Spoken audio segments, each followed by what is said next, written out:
is a regular meeting of the Mayor and Borough Council of the Borough of Seaside, Park County, Ocean State of New Jersey, held on Thursday, March 5th, 2026, advertised to begin at the conclusion of the work session, which has now just ended. Pursuant to the provisions of New Jersey's Open Public Meetings Act, adequate notice of this meeting was properly provided by posting the notice of the meeting on the official borough website of March 3rd, 2026. Notice of the meeting of the governing body also have been posted in the corridor of the municipal building in the office of the municipal clerk. This meeting also having been advertised at the January reload meeting as a regular meeting.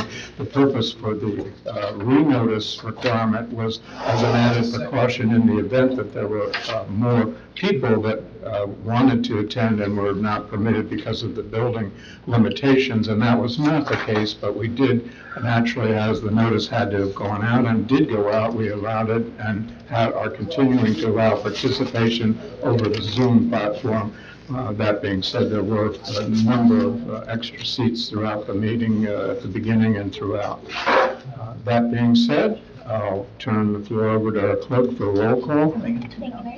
Councilmember Condos? Yes. Here. Councilmember Connor? Here. Councilmember Pratt? Here. Councilmember Rotunda? Here. Councilmember Toop? Here. Council President Wilk? Here. Mayor Peterson? Here. Thank you. Let us all rise together now for a moment of silence to be followed by our Pledge of Allegiance.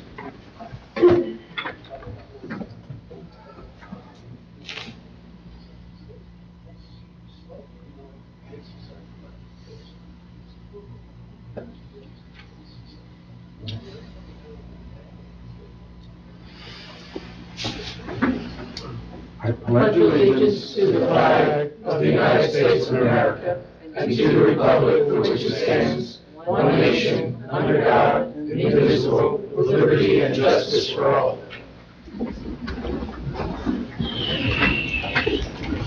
The first item on the agenda is request for approval of the minutes of the February 19, 2026 work session and the February 19, 2026 regular meeting.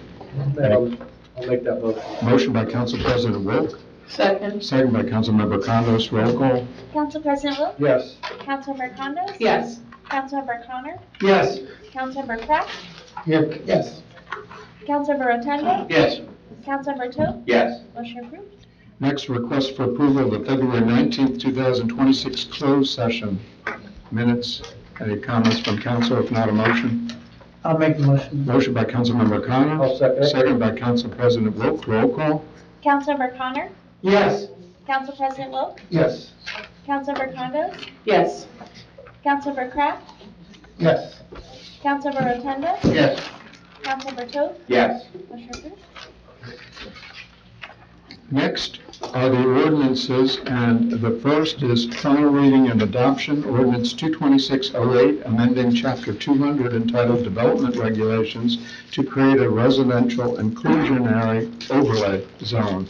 And we have with us this evening, again, Gene Cipriani of our Special Counsel's Office, who has advised us throughout this process, and our planner, Ms. Kendra Lely, who has also done a great deal of work on this issue, which began long ago and has already included various public hearings along the way, which have already taken place. But with that, perhaps I'll turn the floor over to Kendrick and give a summary of where we are. And is it okay if I stand over here again? That'd be fine. The mics are picking up there. So the ordinance that is on the agenda, do I need a mic? Can you all hear me? Okay.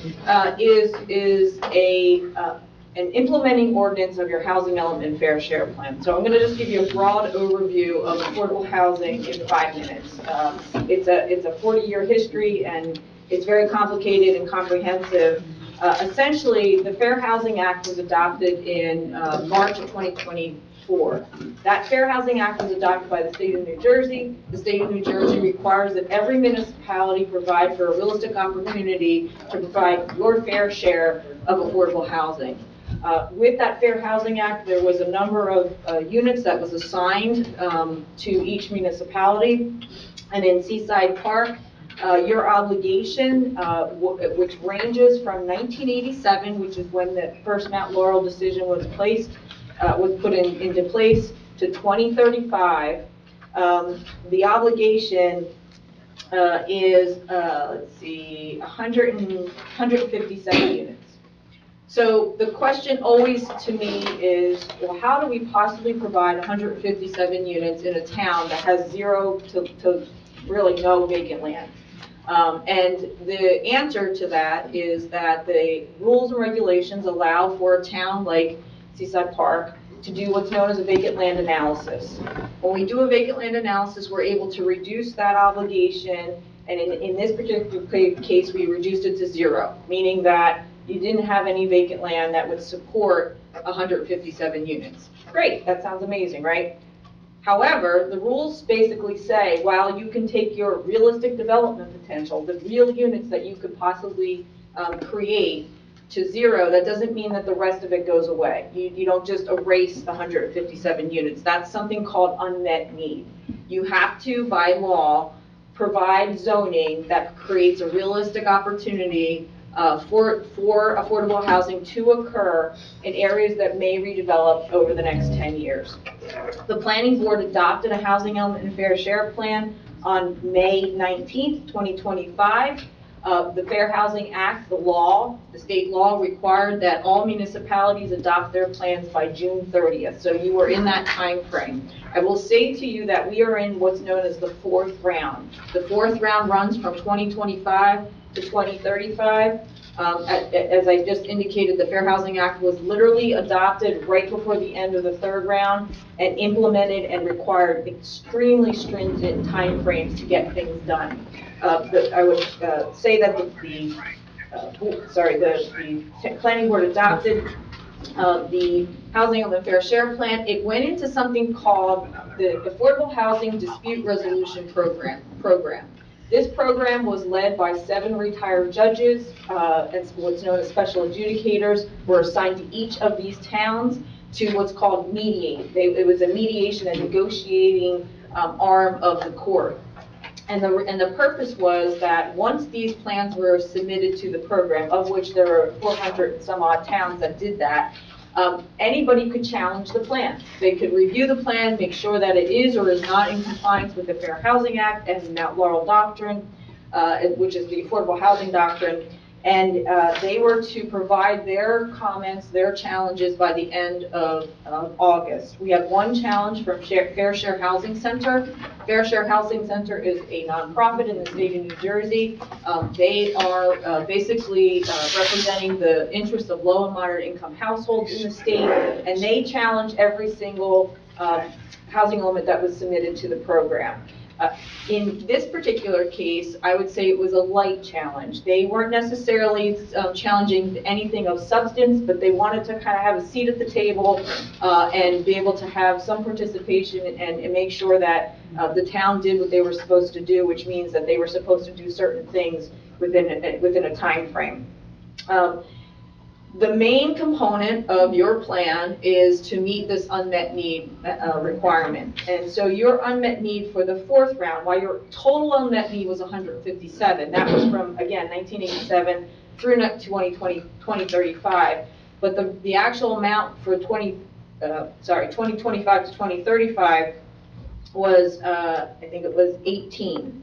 And so 18 units is somewhat manageable, but we actually only had to provide for 5. And the reason why is the Fair Housing Act basically said you have to provide for 25%, you have to zone for 25% of your unmet need, 25% of 18 is 5. And so we implemented an overlay zone. This overlay zone was included in the Housing Element and Fair Share Plan that was adopted by the Planning Board in May. This, what's known as the residential inclusionary overlay zone, is what is before the governing body tonight. They went through first reading. They went through consistency review at the Planning Board a couple weeks ago. The Planning Board found that it was substantially consistent with the housing element, and now tonight is the public hearing on this ordinance. This ordinance would allow for an overlay zone to occur, which basically means that the base zoning that is currently on that property, which is, I think I have the block and lot, It is block 91, lots 24 through 27, and lots 34 through 54. It sits on the north side of the town, and this is approximately 1.3 acres. It would allow 20 dwelling units per acre. However, it's an option. It is not saying that that absolutely will happen. Again, the base zoning as is, which is residential, somebody can still develop under that. They can still build single-family homes. This just basically, if you can imagine, sits on top of that zoning and allows for the owner and/or developer that would come through an option to provide inclusionary housing. In order to take the ability to take that additional density that's permitted at 20 units per acre, there must be a 20% set aside of affordable housing. So you don't just get increased density and you build all market rate units. Essentially, this is what's called inclusionary zoning. It allows for an increased density so the market rate units can subsidize the affordable units, which are substantially less than the market rate units. This would potentially produce 26 dwelling units, of which 5 would be set aside for affordable housing. And that would be total build out if somebody chose to do that. The ordinance has specific bulk regulations. We tried to sort of mimic what's the existing underlying district bulk regulations, allowing for slightly, well, not slightly, but higher block coverage, because when you do multifamily housing, obviously it's a higher density, you need more lot coverage, and you need an ability to park the site. Anybody that would develop under this, again, this is not development that's coming to the municipality. This is implementing zoning that allows for an option to occur. It may or may not ever happen in the next 10 years, but the responsibility of this borough to be compliant with the Fair Housing Act is that this ordinance must be implemented in order to implement your housing element and fair share plan. And the main crux of the reason why you do this, not only to provide potential for affordable housing, is that you eliminate the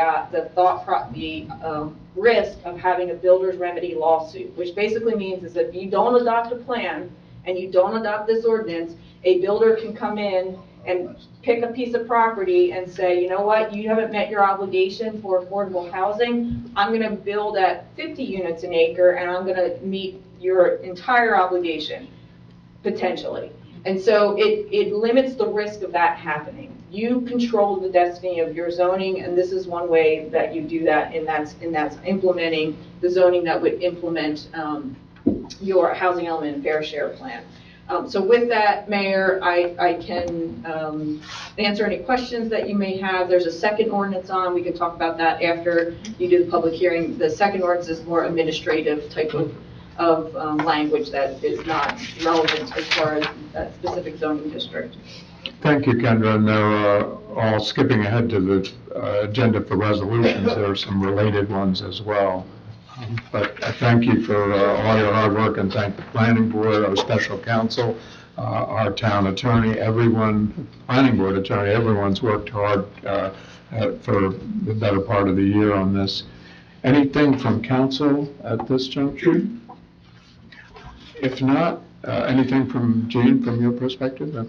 Absolutely not. If not, we'll go into the audience for any public comments on final reading adoption ordinance 22608. If anyone has them, if they could give their name and address into the record. Sure. Yes, Thank sir. you for this opportunity. My name is Mike Lombardo. I live at 26 Farragut Ave. How you doing, Mr. Todd? Couple things. I'll try to keep this quick. Nervous, so bear with that. Everybody knows when the summertime is over and the crowd go home, what do we get? Taco Tuesday at the Sawmill. But included with that, we get parking. Don't ever have to fight for a spot. If a building like this, a project like this is put in, that eliminates that parking spot for everybody. I have 3 vehicles at my house. I have 2 houses on my property. One's a summer rental and one's is my own. It's very difficult to find parking, even today.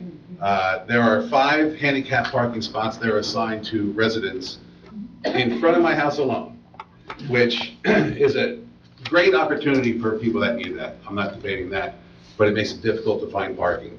This would be horrible for my renters, my tenants, everybody else's tenants, everybody else that has family that comes down.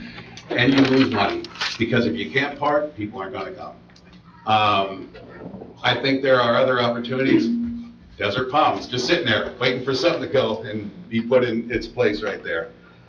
The other issue is, I am backed up right next to the compactor that was moved from the front of that lot to the back for the sawmills, recycling and trash.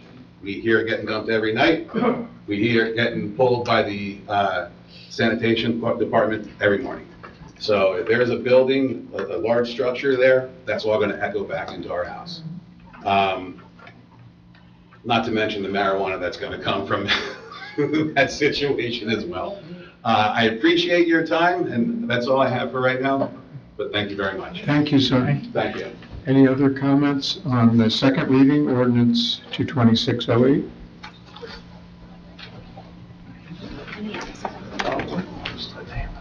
Good evening, Sal Catapano, 38 Farragut Avenue. Guys, I love what you're trying to do, and the presentation was fantastic, thank you. Clarified a lot for me. My concern, like my buddy Mike there, is I have 2 buildings, and I have people that have been coming to my place for over 20 years. I've taken Farragut Avenue, I pioneered Farragut Avenue. I've been there 41 years, since 1985. You remember Farragut Avenue in 1985? Well, I certainly do, but I'm proud to say Farragut Avenue was a nice avenue. And we got beautiful family block there. And now you have all these new stands and businesses on the boardwalk that went through Sandy and the fire. And now they just recently put up all brand new businesses. Now, I believe in fair housing and especially for the Affordable Act, I believe in that. I just feel that that part of town, that's the resort part of town. That's the boardwalk. And if you take away 200 cars for people to go to the beach daily and then go to the boardwalk at night, you're going to lose a lot of business. Those guys that have those stands, they're going to be hurting.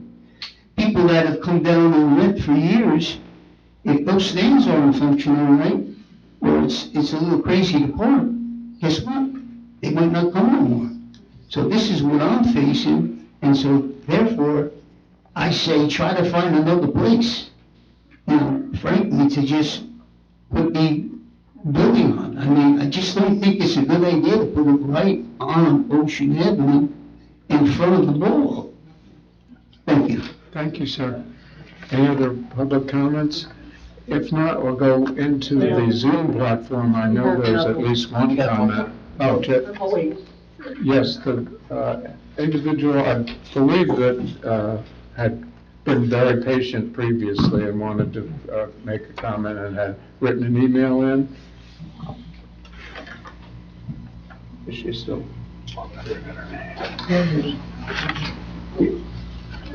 Is this, are you there now? Are you coming on? Now I can hear you. Yeah, there's somebody at the podium, that's not me, I'm on the internet. Yeah. Yes, that's who we're trying to get. Had you've spoken up an hour, 2 hours ago? Yes, I did. Yes, and your name and address again, ma'am?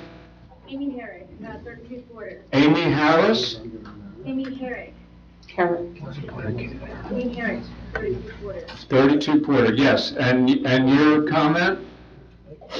My comment is, I'm just trying to understand this whole situation. I received this notice 2 days ago. I am a new owner. I'm very present right now. I want to be very involved. I received it 2 days ago, and I live locally, so I'm wondering about the other neighbors. And today I finally received the plan. I couldn't see it because it said it was going to come with a map. I saw the map, and now I saw the area that was affected that's listed. I do understand absolutely that affordable housing has to be in any single development you do. I do. I lived in the hills in Bedminster, and I know how that works. I know you have to do it for a certain amount of years. I also do understand that. I do understand that take away everything, for the height that you were talking about seems a little excessive to take away every single view we would have.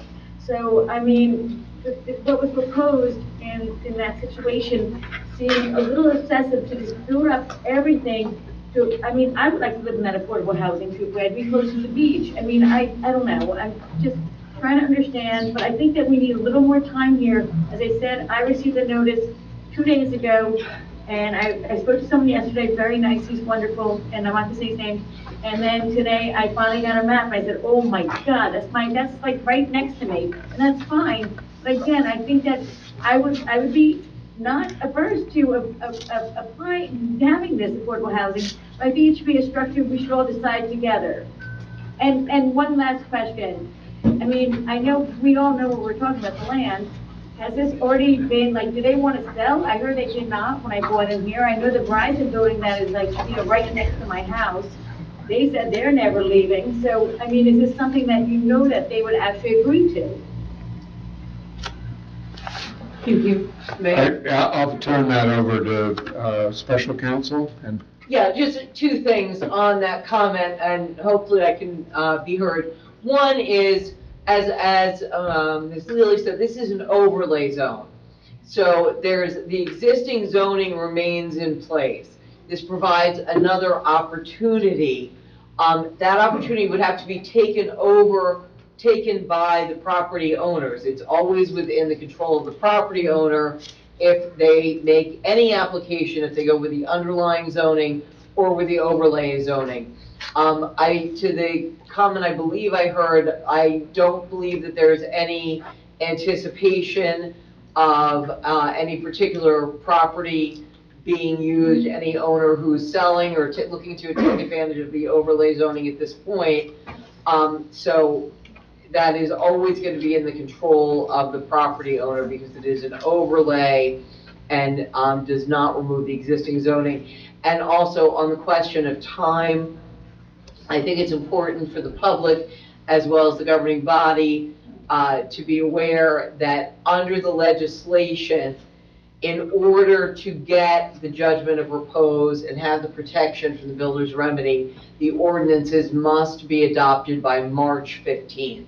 So though normally I know the governing body is very accommodating and wanting to get lots of public comment and maybe take a little additional time, in this case, in order to provide the protection from a builder's remedy lawsuit that I believe everyone knows it would be a good thing for the borough, you must have your ordinances in place by March 15th. thank you, Jean. Yeah, I guess And Kendra? the only other thing I wanted to mention is that this ordinance was actually, the draft of it was appended to the Housing Element and Fair Share Plan that was adopted back in May. So this has been available for public review, since May, and it's been in the documents. That's what's been submitted, and that's what the court is looking at as far as implementation. Thank you. Thank you, ma'am. Are there any other comments? We have one person waiting in line in the room, two people. Anyone else online? No one's raising their hand, so I'll go into the audience. Your name? Yes, hi, I'm Diana Back. I'm at 32 Farragut Avenue. First, I want to say I did receive this certified letter. My doorbell rang by the postman on the 24th. This is marked the 19th. After reading it, I found that first meeting was on the 19th of February, correct? Was there a meeting 2 weeks ago regarding this? What? The first reading. Yeah, first reading of the ordinance, yes. What's February? The ordinance itself was attached all the way back in May of this year. It was subject to a planning board hearing as well. Well, I'm just asking, because if I got a certified letter, I just was wondering how would I be able to come to a meeting on the 19th if I didn't get this till the 24th? And it's postmarked the 19th. However, the only thing I want to say for the most part is I totally agree with my other two neighbors regarding the situation as far as, we have a hard time parking as it is. And it will cause a lot of problems for our family members and all of that as well. The only other thing I wanted to mention is 3 years ago, they came with the dumpsters right behind our homes. And what I've experienced with that was constant flies after those dumpsters were put there. So this is something we have to live with as well. And now from what I also understand is that in speaking to someone who knows people who own part of the areas of this lot, they're speaking of doing this on one side and not the side of the dumpsters because they can't take these dumpsters out. So not only do we have a problem with possibly having building there, which is going to hurt the homeowners there, it's also going to be on, from what I understand, one side of the lot, not the lot side of where the dumpsters are, which is a big problem. That's mainly what I have to say. Thank you. Thank you. And Jay?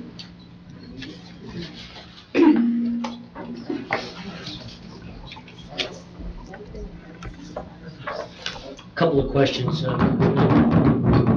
Eliminate some of the concern about parking.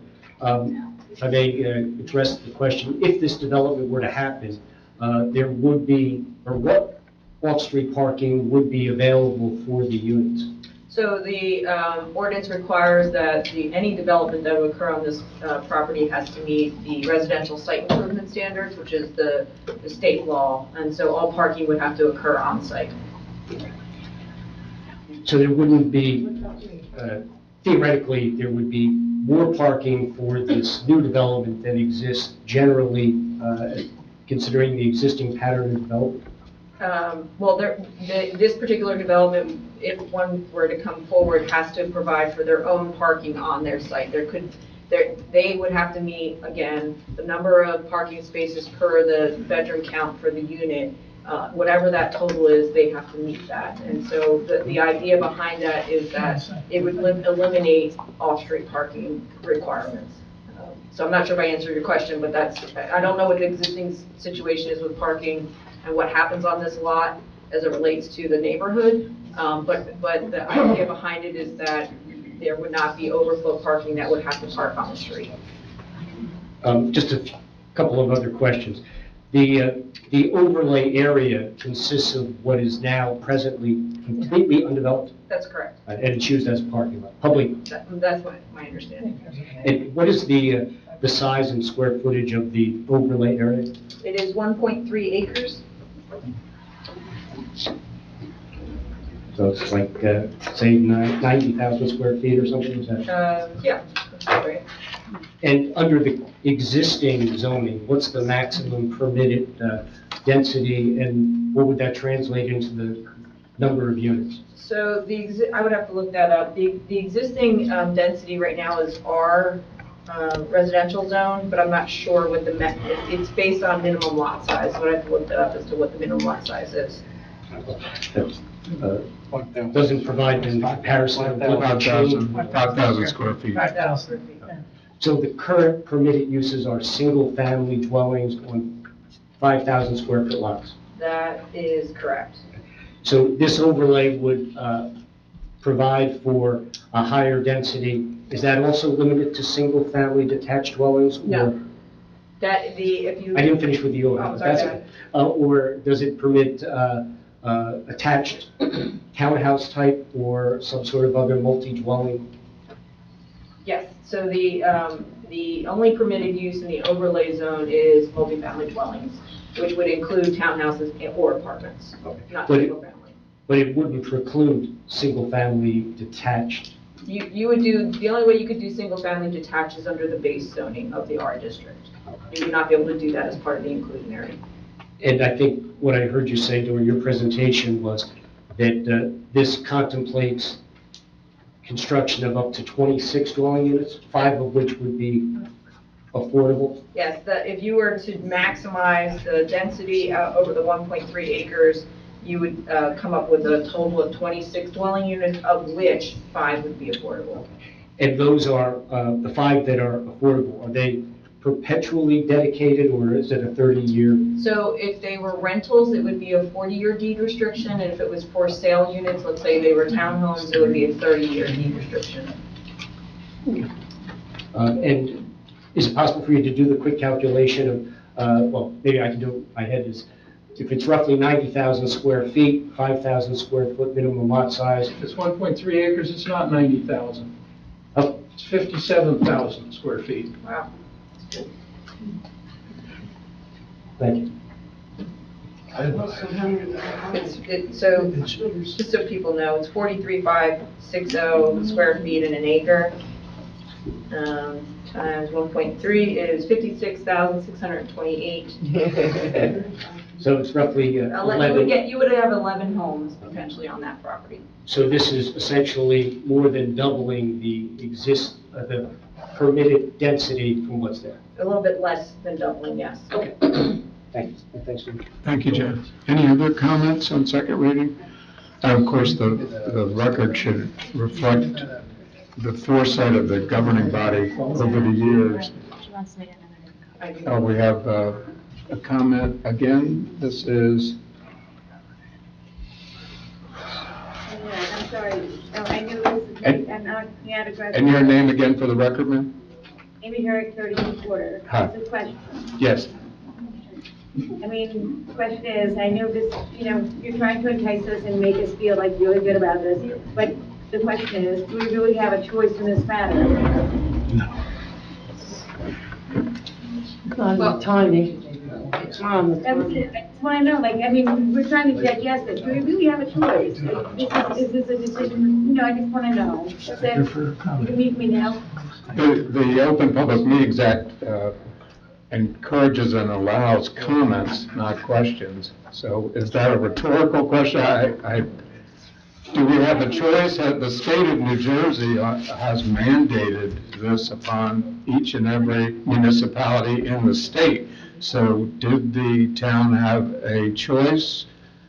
Rather than litigating against the state of New Jersey, the answer hypothetically is probably not. That would be a pretty unwise choice, and it would use resources with a very limited opportunity to prevail. I believe there were 12 towns in the state of New Jersey that did file a lawsuit, and that was just dismissed. I don't know if they're pursuing other remedies in the federal courts. It was also denied by the U.S. Supreme Court. It was denied by the United States Supreme Court. So that answers somewhat. So the town has been wrestling with the issue and complying with the mandate for the better part of the year. And some towns have not, but that's not before us. I would like to rephrase my question. I understand as a town, we do need to have this affordable housing. My question is this the first place you're gonna go? Do we even have, I'm saying my community here, I see everyone from Farragut over here. I see my neighbors. I don't know them. Hi, I'm Amy. I just want to know, is this the first hit? I know we need to provide it, but do we have a choice as a neighborhood? There's other properties, definitely in Seaside Park. I want to know before I even start asking questions or looking into it more, is this the first place that you're gonna send in to provide this? Because I know we are required it, but are we your first persons to hit? That's it. Thank you, ma'am. I can refer to anyone who wishes to answer. I certainly understand your concerns and where I was going momentarily. It doesn't address your entire question, but I do thank the governing body over the years, and this addresses the parking issue, in particular your neighbors and those in the community had asked this town for many years why we couldn't provide more public parking.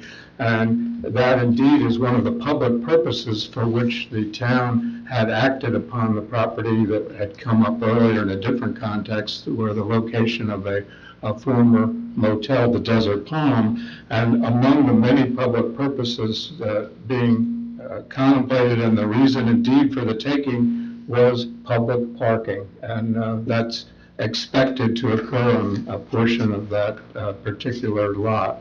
So that addresses it. But Kendra?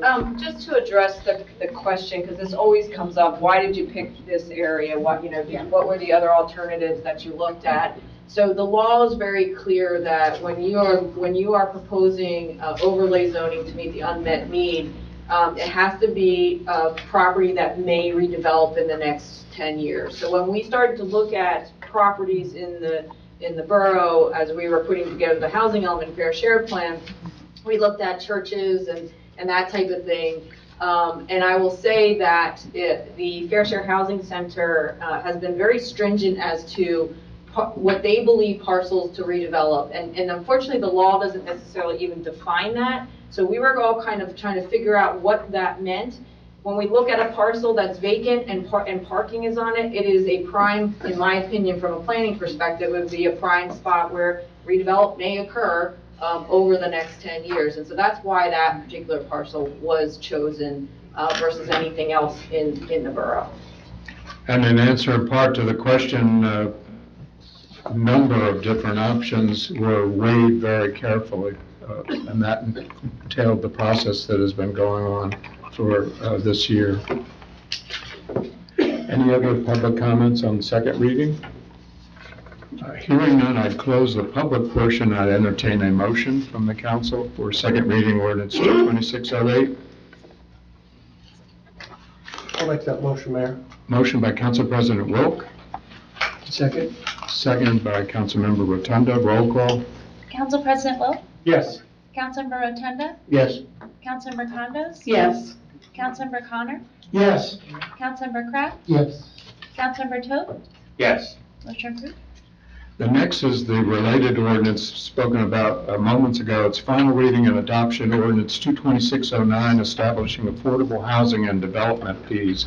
And I can turn it over again to Kendra, the background, as it's by and large a lot of administrative in compliance with the statute. Right, so this is what's known as your affordable housing ordinance. This is an ordinance that is I would say, operational ordinance. It's an administrative ordinance. If I want to build affordable housing, I look to this ordinance to tell me how to affirmatively market the units, how I qualify people in them, how they are built, ADA accessibility. It's the ins and outs of affordable housing and what somebody would have to comply with. It mimics what's known as the Uniform Housing Affordability Controls, which were adopted by the state. So there's a state law that says basically everything that you read in that ordinance, it's like 43 pages, we have to mimic that. So this is basically a local ordinance that mimics the state regulations. The other thing that it does, which is, these are new ordinances for the municipality, is it allows for the municipality to collect development fees. Development fees are collected on new single-family homes and non-residential, the assessed value of any non-commercial new use or expansion of a use. Those fees, 1.5% of residential assessed value of new builds, and then 2.5% assessed value of non-residential goes into your affordable housing trust fund. You can utilize your affordable housing trust fund for affordable housing purposes. And that's to offset any need to pull from your general fund. It is a collection to to provide for administrative costs, to provide for any, again, affordable housing, future affordable housing. So these ordinances, as I said, are administrative, standard operating type of procedures, and are mimicking the state law. And obviously, Kendra, we have two experts here far more versed than I, but conceivably the statute at the state level allowed a municipality also to impose those kinds of fees if it wanted to upon even residential redevelopment or an addition, so to speak. Yes, and I yes. understand with input and recommendation from the planning board and the governing body, we determined that that would simply not be appropriate, and Correct. it would be something not reasonable in our eyes, so we are not imposing those fees on homeowners who may want to upgrade their home to an addition. It would just simply be a new build. Yeah. Yeah. So that, I think that's an important point as well. Any comments from council on second reading? If not, I'll go into the audience if there are any public comments on the final reading adoption ordinance 22609. Seeing none in the audience, anyone online? No one on Zoom. No one on Zoom. As such, I close the public hearing and I'd entertain a motion for second reading 22609. I'll make that motion. Motion by Councilmember Toth, second by Council President Wilk. Roll call. Councilmember Toth? Yes. Council President Wilk? Yes. Councilmember Condos? Yes. Councilmember Connor? Yes. Councilmember Kraft? Yes. Councilmember Rotunda? Yes. Motion approved. And I'm throwing all the attorneys in our firepower here at Code Book, and the next on the printed agenda goes to authorizations and claims. And if I skipped ahead to the resolution list momentarily, is that meet muster? Not a problem, Mayor. Not a problem. What I will do, because we have our professionals here, we have Resolution 226-129, approving the fourth round Affordable Housing Spending Plan. Resolution 226-130, approving the Affordable Housing Affirmative Marketing Plan, Affordability Assistance Manual, and Rehabilitation Program Manual. And finally, 226-131, appointing a municipal housing liaison. And I'll get whatever input our professionals may wish on those three different resolutions. And I can speak to the municipal housing liaison part. We've looked at other towns, as have our professionals, who ideally might serve. It has to be a municipal employee, and it's all over the lot in other towns, but the most logical individual who indicated a willingness to accept the appointment would have been the chair of the zoning code enforcement, Alexa Palmieri. But obviously we had a number of individuals, the three, the other ones are right here in this room, any one of which could have served capably and ably. That's the one. And the other two, perhaps the affordable housing, the spending plan and the affirmative marketing plan, if we Sure. want to address that. So the spending plan is essentially your budget for the Affordable Housing Trust Fund. It indicates what you believe you will collect in development fees over the next 10 years and then how you will spend them. And each February, the municipality has to report to the DCA what you've collected and what you've spent. And so that there's a yearly analysis of that. So that's your spending plan. You must adopt that in order to collect development fees. The court must approve that. The affirmative marketing plan is basically the plan that is required that if somebody were to come in and build affordable housing, it has to be affirmatively marketed to the region. And the affirmative marketing plan sets out the ways in which that must occur in accordance with state law. I think, was there anything else? No, that's fine. I appreciate it very Sure. much. And it's been our practice that's not required by law. We do allow public comments on resolutions, so I won't deviate from that. If anyone wants to make a comment on the three, 129, 130, 131, seeing none in the audience, is there anyone online? Seeing none. 132 also, Mayor. Oh, I missed 130. I did, and I apologize, Kendra. 132 is authorizing a settlement consent agreement with Fair Share Housing Center. That's the actual lawsuit, and I think it was correctly characterized earlier by Kendra. I've heard courthouse lore, how they characterize the different groups of municipalities, and so I probably shouldn't, but they say the good guy lists and the bad guy, and we are the good guy lists. Our town, there's only a few that were, but I'll turn over to Gene Tripiani on that. Yeah, just very briefly, as Kendra said and the mayor just alluded to, Fair Share Housing challenged every municipality in the state that had submitted a plan, and there were, the phrasing I've heard is like soft challenges and hard challenges. We got the soft challenge, which was really just essentially more information, but since they didn't have a challenge, we need to do the settlement. The settlement, which was also what was worked out, simply is for the actions that you've already taken tonight with these ordinances, and so the cart has been put before the horse, and now we ask you to drive the horse. Thank you, Gene. So I would entertain from the council as a consent agenda those resolutions 129, 130, 131, and 132. Do you have a motion? I'll make. Motion by Councilmember Connor, Second. second by Councilmember Rotunda. Roll call. Councilmember Connor? Yes. Councilmember Rotunda? Yes. Councilmember Condos? Yes. Councilmember Kraft? Yes. Councilmember Toth? Yes. Council President Wilk, Yes. motion approved.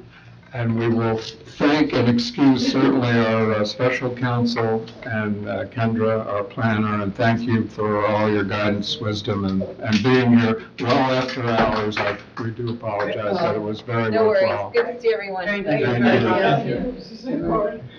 Back to the agenda authorizations, I'll summarize that one first, Valor Supplements LLC Police and Fire 5K, Saturday, May 23rd, 2026, 7 a.m. to noon, Boardwalk, Stockton Avenue to 13th. Second, Encompass Health Walk to support Parkinson's, Saturday, April 18th, 9 to 11 a.m., Boardwalk, J Street to 2nd Avenue.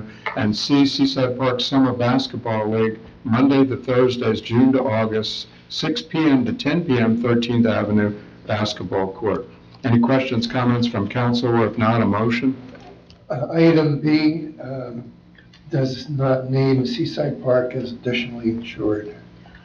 Well, that's an important one, so that we must need then an amended certificate of insurance, which would name Seaside Park as an additional assured. If that goes through for approval, it would be approval with that condition. Anything else from council? If not, a motion of the three for approval with the one condition on item B, which is mandated. Oh, it's on here. You have it? Yes. Well, that's not it.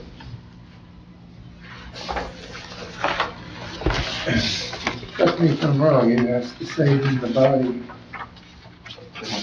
Yeah, description of operation. It's not the certificate holder, but it's the additional insured.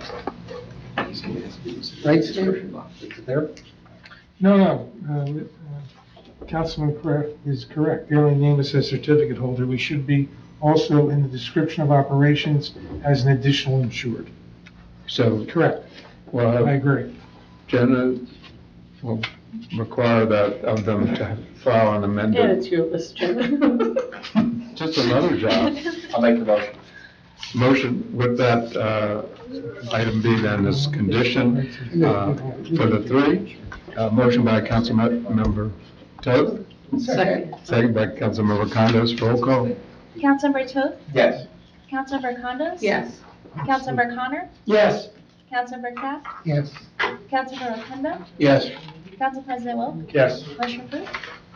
And I have to take a moment and editorialize, and I apologize to everyone up here if I'm usually long-winded, but special thanks. We worked much of the day, and I can't say I worked, but I was involved in the process. Thanks to our clerk, to Jenna, thanks to our deputy clerk, Owen, to putting this together and allowing what in the Zoom era was a very, very problematic situation that most towns quickly abandoned, and that is having a hybrid forum. There are many pitfalls, many problems, and we did it just to err on the side of caution in the event there were more people than there were seats. That didn't occur, but we allowed it to occur. The towns that tried that right after March 2020 regretted it, and I think all of them quickly abandoned. There may have been one in Ocean that kept it up, but we managed to do it, and I thank both of them. They were on with IT all day. The company had to reboot the compute system. Thank you both. That was great. So, the next on the agenda is approval of payment itemized claims set forth from the check registry bill list for the period February 20th, 2026 to March 5th. There's a motion. I'll make the motion. Motion by Councilmember Kraft. Second by Councilmember Connor. Roll call. Councilmember Kraft? Yes. Councilmember Connor? Yes. Councilmember Condos? Yes. Councilmember Rotunda? Yes. Councilmember Toth? Yes. Council President Wilk? Yes. Motion approved. And the next are those resolutions not already acted upon. 125, authorizing a 2026 raffle license application. 126, approving coin toss dates for the Seaside Park Volunteer Fire Company number 1. 127, authorizing the sale of surplus property no longer needed for public use on an online auction website. 128, authorizing the shared services agreement with the Ocean County Prosecutor's Office for regionalized SWAT and crisis negotiation services. and we had already voted on and approved 129 to 132. Any comments from council on the other resolutions just summarized? No. Hearing none, as I indicated, we allow public comment on resolutions. If anyone has any, if they could give their name and address into the record. Seeing none in the room, I'll turn to the Zoom platform. Any comments on resolutions? No comments on Zoom. I see none, so I would entertain a motion by council as a consent agenda for 125, 126, 127, and 128. I'll make the motion. Motion by Councilmember Condos, I'll second it. second by Council President Wilk. Roll call. Councilmember Condos? Yes. Council President Wilk? Yes. Councilmember Connor? Yes. Councilmember Kraft? Yes. Councilmember Rotunda? Yes. Councilmember Toth? Yes. Motion approved. And that concludes the written agenda. And I'll turn to council if there's anything else at this juncture to be presented by the council members. Seeing none, I'll go into the audience. If there are any public comments, if anyone has them, if they could give their name and address into the record. Seeing none in the room, I'll turn to the Zoom platform, those online. No public comment on Zoom. Seeing no public comment, I'll then close the public portion, and I entertain a motion for adjournment from council. I'll make the motion, Mayor. Motion by Councilmember Connor, Second. second by Councilmember Rotunda. Roll call. Councilmember Connor? Yes. Councilmember Rotunda? Yes. Councilmember Condos? Yes. Councilmember Kraft? Yes. Councilmember Toth? Yes. Council President Wilk? Yes. Motion approved. And thank you, everyone, for coming, and thank you for those participating via Zoom as well. Hold on, Jay.